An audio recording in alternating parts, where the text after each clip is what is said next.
Hello students, इस video में हम 10th स्टैंडर्ड का मैथ्स 2 यानी ज्योमेट्री का क्वेश्चन पेपर डिस्कस कर रहे हैं।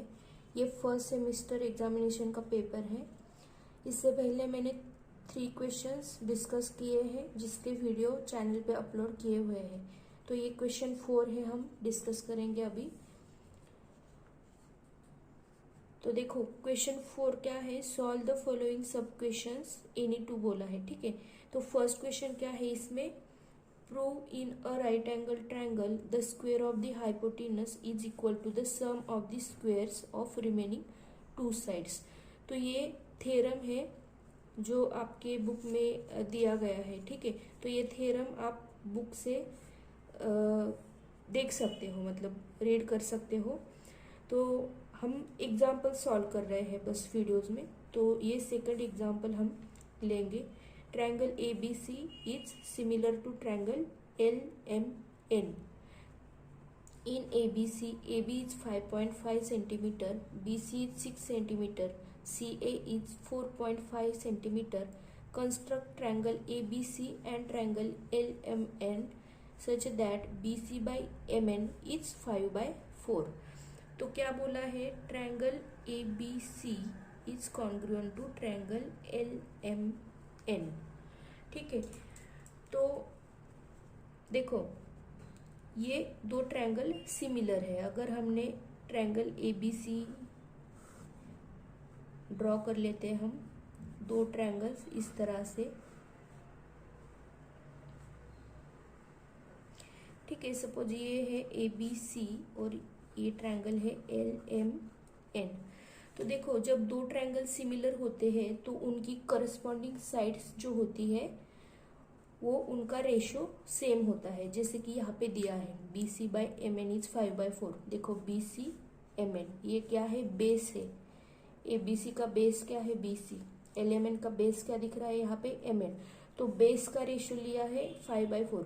इसी तरह से हम हर एक साइड का अगर रेशो लेंगे, इस साइड का और इस साइड का, तो वो भी यही आएगा। ठीक है, तो सिमिलर ट्रायंगल में क्या होता है, ratio of corresponding sides equal होता है। ठीक है, तो ए बी को हम एल एम लेंगे, उसके बाद B C by M N और C A by N L. ठीक है, हमने क्या किया, पहले 2 लेटर्स लिए, उसके बाद ये बी सी यहाँ पे और उसके बाद सी ए। इस तरह से सेम जाना है आपको। मतलब आप ए बी का रेशो एम एन के साथ नहीं ले सकते, ए सी का रेशो एल एम के साथ नहीं ले सकते। आपको ये साइड ली है तो यहाँ की भी यही साइड लेनी होगी, नीचे की साइड ली है तो यहाँ पे भी नीचे की साइड ही लेनी होगी। ठीक है, इस तरह से।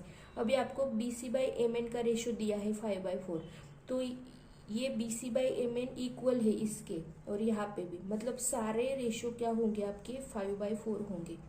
ए बी बाई एल एम भी 5/4 होगा, B C by M N भी 5/4 होगा, इस तरह से। ठीक है, सिमिलर ट्रायंगल में क्या होता है, यही होता है। तो ये हो गया। अभी हमें ए बी की वैल्यू दी गई है तो हम एल एम की वैल्यू फाइंड करेंगे। तो कैसे करोगे, देखो A B by L M, एक रेशो ले लो और ये वैल्यू ले लो साथ में 5/4। उसके बाद B C by M N is equal to 5/4, मतलब हमने अलग से लिख लिया बस। C A by N L is equal to 5/4। अभी क्या करेंगे, हम जो वैल्यूज है दी गई वो यहाँ पे पुट करेंगे और बची हुई वैल्यूज फाइंड करेंगे। तो देखो ए बी दिया गया है 5.5, हमें फाइंड करना है एल एम। तो हम क्रॉस मल्टीप्लाई कर लेते हैं, A B into 4 is equal to 5 into L M. यहाँ पे भी 4 into B C is equal to 5 into M N, और यहाँ पे 4 into C A is equal to 5 into N N. ठीक है, अभी वैल्यूज पुट कर दो। देखो ए बी क्या है 5.5 into 4 is equal to 5 into L M. B C की वैल्यू क्या है 6 is equal to 5 into M N,